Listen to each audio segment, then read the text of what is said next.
कायद आज़म की 1000 कोशिशों के बावजूद पाकिस्तान के वजूद में आने के बाद से यहाँ एक नहीं 2 पाकिस्तान हैं।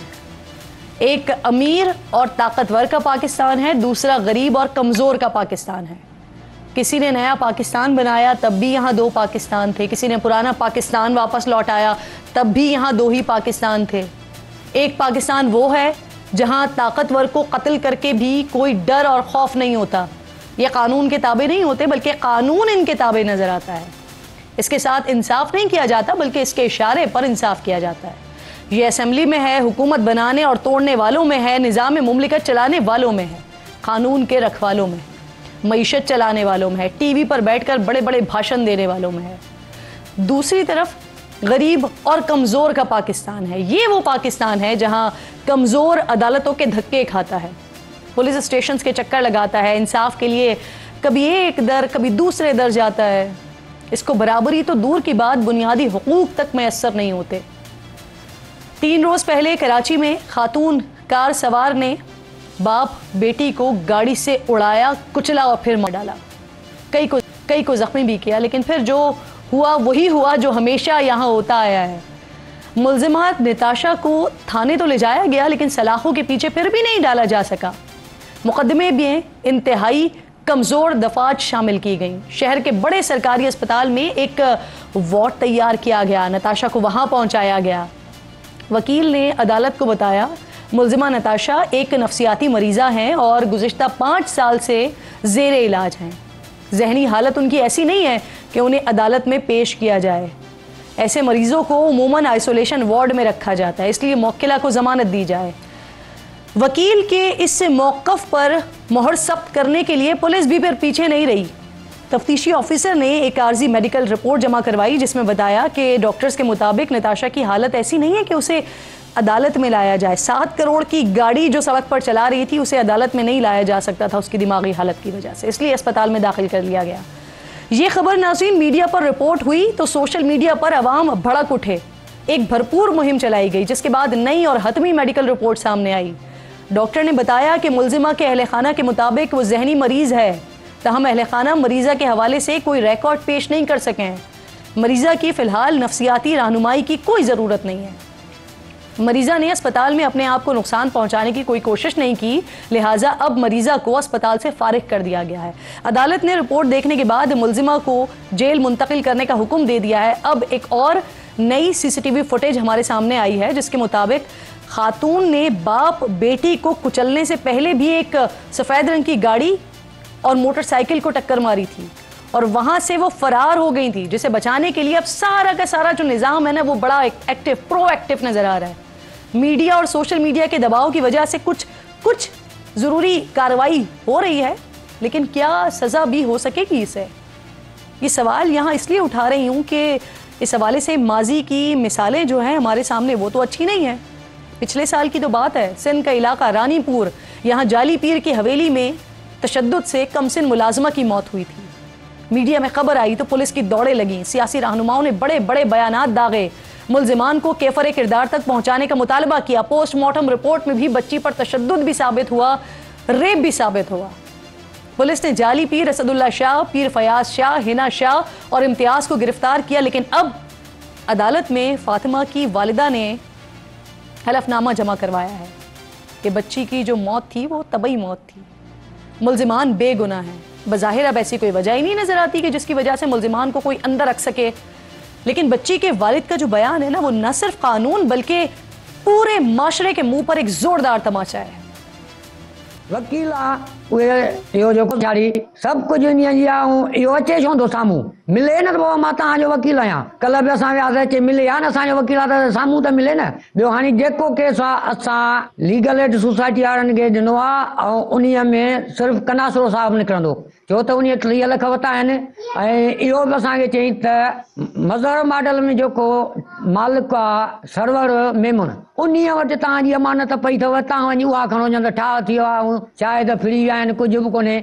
तो यानी ये साबित हुआ कि आपके पास ताकत है, आपके पास पैसा है, तो फिर आपका कोई कुछ नहीं बिगाड़ सकता। और अगर सारे गवाह, सारे हालात भी आपके खिलाफ हो ना, तब भी मेडिकल रिपोर्ट का सहारा तो मौजूद है ना।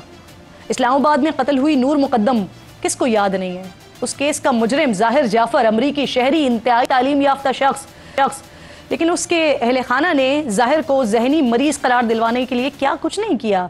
थेरेपी वर्क्स का सहारा लिया, जाहिर को कभी व्हील चेयर पर लाया गया, कभी स्ट्रेचर पर अदालत में पेश किया गया। शाहरुख जतोई केस, यहां भी मेडिकल का सहारा लेकर बचने की कोशिश की गई थी। पुलिस ने पहले शाहरुख जतोई को नाबालिग करार दिया। केस को इंसदादे दहशतगर्दी अदालत में चलाने के बजाय बच्चों की अदालत में चलाने के लिए दीगर मुल्जिमान से अलग किया। मेडिकल रिपोर्ट में भी 18 साल से कम उम्र करार दिलवाने की कोशिश की, लेकिन जब खबर आई मीडिया पर, सोशल मीडिया पर लान तान का आगाज हुआ, तो फिर नया मेडिकल बोर्ड बना जिसने शाहरुख जतोई के 6 एक्सरे, दांतों और बालों का टेस्ट किया और फिर अदालत को बताया कि मुल्जिम न सिर्फ बालिग है बल्कि उसकी उम्र भी 18 से 21 साल के दरमियान है। ये तो नाज़रीन सिर्फ चंद मिसालें हैं। यहाँ ऐसे कई केसेस हैं जहाँ रियासत का, कानून का मजाक उड़ाया जाता है, धज्जियाँ बिखेरी जाती हैं और इसमें पुलिस से लेकर वकील तक, डॉक्टर तक सारे किरदार मशकूक नजर आते हैं। अब बस उम्मीद ही की जा सकती है कि नताशा केस में ऐसा ना हो, मुल्जिमा को कानून के मुताबिक सजा और मकतूलीन को इंसाफ दिया जाए, वरना हमें मालूम है कि ताकतवर का बच्चा जैसे ही कोई जुर्म करता है तो सारा निजाम मिलकर उसे या पागल करार देने की कोशिश करता है या कम उम्र साबित करने की कोशिश करता है। लगता ऐसा है कि उसे सख्त सजा से बचाया जा सके और आखिर में मजलूम खानदान को धमकाने और पैसों से खरीदने के ऑप्शंस भी आजमाए जाते हैं। ऐसा लगता है कि ताकतवर का गुंडागर्दी मचाना, कत्ल व गारतगरी करना, किसी की जान ले लेना इनका बुनियादी हक है और फिर इन्हें बचाना जो है ना, वो हमारा आईनी और कानूनी फर्ज बन जाता है। आज लाहौर में भी एक ऐसा ही दिल दहला देने वाला वाक़या आया है सामने, जहां दोस्त ने चंद पैसों के लिए अपने दोस्त की बेटी को अगवा किया और उसके बाद कत्ल कर दिया। पुलिस के मुताबिक मुल्जिम काशिफ ने 5 साला फजर को अगवा किया और उसी रोज़ कत्ल करके उसकी लाश को जंगल में फेंक दिया।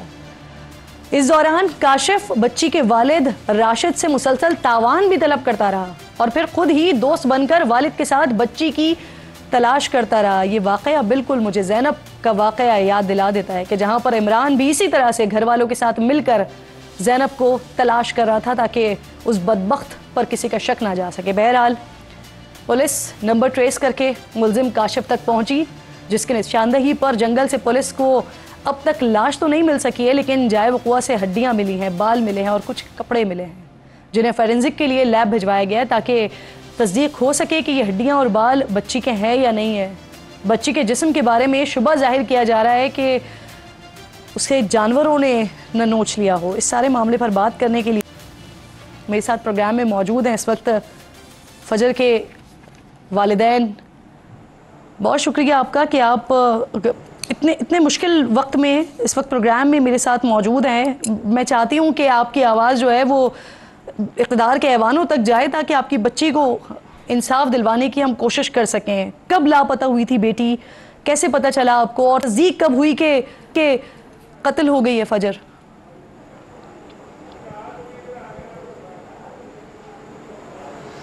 ये जी 10 तारीख 11:42 पर मेरे पास थी और बाहर निकली है 3 मिनट कम 12 बजे मैं बाहर निकला हूँ इसको ढूंढने के लिए। मैंने अपनी बच्ची को बोला कि इधर बाहर देखो, आ जाएगी। बुखार उसको था।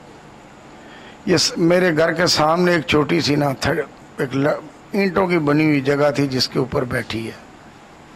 बस वहाँ से मेरी बच्ची जो है ना गुम हो गई। इधर उधर ढूंढा, घरों में पता किया कि किसी के घर ना हो, आ जाएगी, इधर हो, सो गई होगी, अभी आ जाती है। नहीं मिली। मैं बच्ची का नाना हूँ, ये उसकी माँ मेरी भांजी और बाप भी मेरा भांजा है। एक बहन की तरफ से ये, एक की तरफ से वो है। मैं दौड़ के अपने भाई को फ़ोन किया, उसके बाप को किया, सबको फ़ोन करता रहा और बाटा पुलिस स्टेशन में पहुंच गया कि आप लोग इधर ढूंढो, मैं फ़ौरन रिपोर्ट दर्ज करवाऊं ताकि हमारी बच्ची की रिपोर्ट हो जाए। ये मुझे खतरा लग रहा है। वहाँ पे गया हूँ, ऑपरेशन वालों ने मेरा नाम पता लिख लिया और कहा कि जाओ ढूंढो, अगर मिल जाए तो इतला कर देना, नहीं तो आपका पर्चा दर्ज हो गया। 10-15 मिनट के बाद पीछे एक नसार नामी एसआई आता है, वो कहता आपका पर्चा दर्ज हो गया, लेकिन नामालूम अफराद के मैं ठीक हो गया।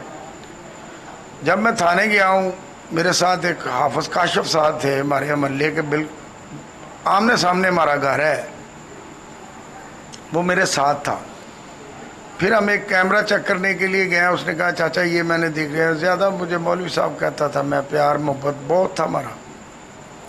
वहाँ पे बैठा वार्निंग कर रहा है मुझे कि ये देखना, सोते हुए देखते हुए सो जाओगे, स्पीड तेज़ कर लो, ये कर लो। जो मैंने देखना था वो देखा और जल्दी से फिर बाहर आ गया। मेरा दिल नहीं लग रहा वहाँ पे। मैं कही यार ये कैमरा तो महफूज है, बाद में देख लूँगा, चलो बाहर देखते हैं। फिर घरों में ढूंढना शुरू किया। इसी तरह हमारे 2 बज गए। ये काशिफ, हाफिज काशिफ साहब, ये मेरे साथ साथ थे हर कैमरे पे, ये वो। ये हाफिज काशिफ आपको कह रहा था कि जो सीसीटीवी की फुटेज है वो देख लें, और आप फुटेज छोड़कर कोशिश ये कर रहे थे कि पहले बाहर हम बच्चे को ढूंढ लें। ये कब पता चल सका? तो उसमें नहीं, जिस वक्त आप देख रहे थे उसमें नहीं नजर आया था काशिफ मेरे साथ साथ फजर को ले जाते हुए? नहीं, उसमें भी था। नहीं, उसमें कुछ नहीं नजर आया। लेकिन ये हाफिज काशिफ जो था ना, ये बाद में यही मुजरम निकला है। इसी ने इकबाल जुर्म किया है, इसी ने पुलिस को बताया है, सब कुछ इसी ने किया। आपके साथ बेटी की वालदा बैठी हुई हैं, और मैं खुद एक माँ हूँ सर, तो मेरे अंदर ये हिम्मत नहीं है कि मैं इतनी तकलीफ दे आने पर एक माँ से बात कर सकूं। मुझे ये बताइए कि जो खबरें हमारे पास आ रही हैं अभी कि बच्ची की बॉडी नहीं मिली है, लेकिन जाए वक़्वा से कुछ हड्डियां मिली हैं, कुछ बाल मिले हैं, कुछ कपड़े वगैरह मिले हैं, जिसको भेजा गया है फोरेंसिक के लिए, तो क्या कपड़ों से शनाख्त हो सकी है? पहले पुलिस वाले, जब भी मैं निकला हूं ना बाहर, घर से बाहर निकलता था, यही कहता था कि मैं खबर ऊपर तक ले जाऊं, मेरी बच्ची बच जाए। मैं 11 तारीख का यही कर रहा था। यही हाफिज काशिफ भाग के थाने वालों को बता देता था, या इधर किसी को बता देता था कि इसको रोक लो, ख़राब ना हो जाए काम। पुलिस वाले आते थे, मुझे आके समझाते थे कि देखो हम इंक्वायरी सही कर रहे हैं, मुतमिन रहे हैं आप, ये बच्ची आपकी नहीं हमारी, हम ढूंढेंगे। फिर रुक गए, 12 आई, फिर 13 आई, फिर 14 तक इतना ठंडा हो गया काम के 14 अगस्त मना रहे हैं सब। 15 अगस्त को जब मैंने देखा ना कि सुबह से मैं इंतज़ार कर रहा हूँ कि चलो आज फारग होके आ जाएंगे, कोई हमें बताए हमारी बच्ची की क्या रिपोर्ट आई, कि किसी कहीं से मिली या नहीं मिली। फिर 15 को मैं जब इधर चमका हूँ ना गली में, पागलों की तरह दौड़ा हूँ कि मैं जा रहा हूँ ऊपर, किसी ने मुझे बताया कि इधर ना SSP नोश, डॉक्टर नोश साहब हैं, उसके पास चला जा, तेरी फरियाद सुनेगी। मैं निकला, मुझे फिर कोई डिप्टी आ गया, किसी पुलिस वालों ने फिर रोका। सर मुझे ये बताइए, कपड़ों से शनाख्त हो सकी? कपड़ों से शनाख्त हो सकी है बच्ची की?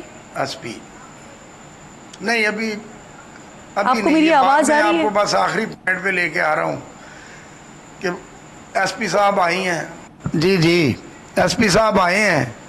मैडम थी, मैंने बच्ची थी मेरी, मैंने नहीं नज़र भर के देखा उसको, नाम नहीं पढ़ा। मेरी बेटी के साथ उसने सवाल जवाब किए, बांजी के साथ, और उसने कहा 4 घंटे सब्र करो, बस सुबह तक इंशाल्लाह रिपोर्ट आ जाएगी। यहाँ पे बैठे इंक्वायरी शुरू हुई है। एक पॉइंट था कि इसने ना वहाँ पे फिल्म डिलीट की हुई थी 9 से 2 बजे तक की। वो कैमरे वालों ने, जब इन्होंने पुलिस वालों के साथ सामने वो इशू आया ना, तो बस इन्होंने फिर उन दोनों भाइयों को ले गए। एक आ गया आधे घंटे के बाद वापस, दूसरा अभी तक अंदर है, उसी ने इकबाल जुर्म किया। हम फिर भी खामोश रहे। इतने दिन के बाद मुजरम मिला, मेरी बच्ची का क्या बना, ढूंढता रहा, हाथ जोड़ता रहा, इनके आगे झोलियां फैलाता रहा मैं, जो भी आए हैं मेरे पास, तो खुदा के लिए मेरी बच्ची भी ढूंढो, छोटी है, मासूम है, वो तो मर जाएगी। आप मेरे साथ मौजूद हैं, और मैंने जैसे कि सर आगाज में कहा था कि मेरी कोशिश होगी कि जो इक़्तिदार के ऐवानों में लोग बैठे हुए हैं उन तक आपकी आवाज़ पहुंचाएं, और न सिर्फ उन तक आपकी आवाज़ पहुंचाएं बल्कि आपको इंसाफ भी दिलवाएं। तो राना एहसान अफजल साहब मेरे साथ मौजूद, वज़ीर आज़म के कोऑर्डिनेटर हैं। इसके साथ साथ पाकिस्तान पीपल्स पार्टी से हसन मुर्तज़ा साहब भी हमें ज्वाइन करेंगे। राना साहब, सर ये अफसोसनाक सानहा वाक़या कह लीजिए, और इस तरह के अभी आज ही मैंने अपने प्रोग्राम के आगाज़ में बहुत सारे ऐसे वाक़े रिपोर्ट किए हैं जो इंसानियत सोज वाक़े हो रहे हैं। एक ये वाला वाक़या है क्या कोई मदद हुकूमत की तरफ से की जाएगी? बच्ची तो चली गई इस दुनिया से, क्या इंसाफ दिलवाने के लिए कुछ किया जाएगा? नहायत ही अफसोसनाक वाक़या है और इसकी जितनी मजम्मत करें वो कम है। बिल्कुल हुकूमत की जो जिम्मेदारी है, पुलिस की जो जिम्मेदारी है, वो बखूबी निभाई जाएगी और मैं भी इसका नोटिस लूँगा और जो मुतलका जो पुलिस ऑफिसर जो इससे रिलेटेड हैं और बिल्कुल जो लोग इसमें मुलव्वस हैं उनको ना सिर्फ पकड़ा जाएगा बल्कि उनके खिलाफ एक मजबूत कार्रवाई की जाएगी ताकि वो कानून का जो शिकंजा है उससे बाहर ना निकल सके। तो बिल्कुल आपने जो आज हाईलाइट किए हैं वो बड़े सवेयर हैं और लॉ एंड ऑर्डर से रिलेटेड है, तो इसके ऊपर मैं I will take it up इंशाल्लाह। बिल्कुल ठीक। राना साहब, आप क्योंकि मेरे साथ ही मौजूद हैं, हमने आगे फिर पॉलिटिकल सेगमेंट की तरफ भी जाना है। मैं चाह रही थी कि फजर की फैमिली जो मेरे साथ मौजूद है, बस आखिर में मैं उनसे ये पूछना चाह रही थी कि काशिफ के बारे में जो फिर इत्तलात और जो आप लोगों को मालूम CCTV फुटेज वगैरह से फिर पता चला, फिर गालिबन नंबर भी ट्रेस किया गया है जिससे मालूम हुआ है, ये बता दीजिएगा कि जब तक वो फजर के वालिद से बात कर रहा था, कितनी रकम का तकाजा कर रहा था, क्या कह रहा था और क्या उस वक्त वालिद को पता नहीं चला कि ये उनका दोस्त ही है?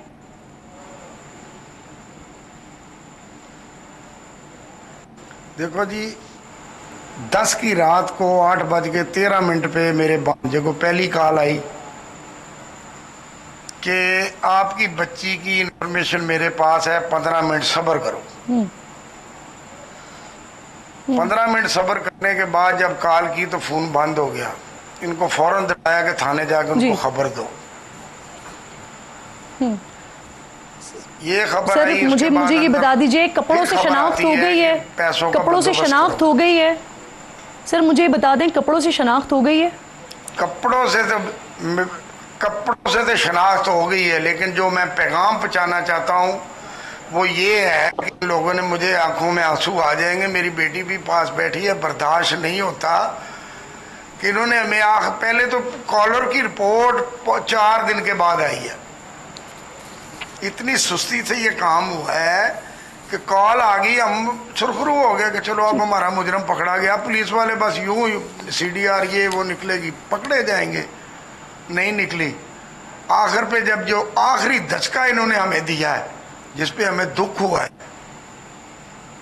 कि जब हमें कपड़े दिखाए गए ना, वो कपड़े साफ हैं, साबित हैं, खून लगा, मिट्टी लगी, अल्लाह जाने क्या लगा। वे दूर से देखें, हमें तो इन्होंने दिखाई नहीं, फिल्म ही नहीं दी, उसकी तस्वीरें ही नहीं दी। मेरी बच्ची के कपड़े साबित हैं, सलवार भी और कमीज भी। ये अगर कोई इंसान है तो सुन ले कि मेरी बच्ची के एक इंच के टुकड़े मिले हड्डियों के, गोश्त नहीं मिला। सर के बाल ऐसे उतारे हुए हैं जैसे कट लगा के मुर्दखाने में उतारे जाते हैं, पूरी टोप है उसकी। मेरी बच्ची के कपड़े पूरे साबित हैं।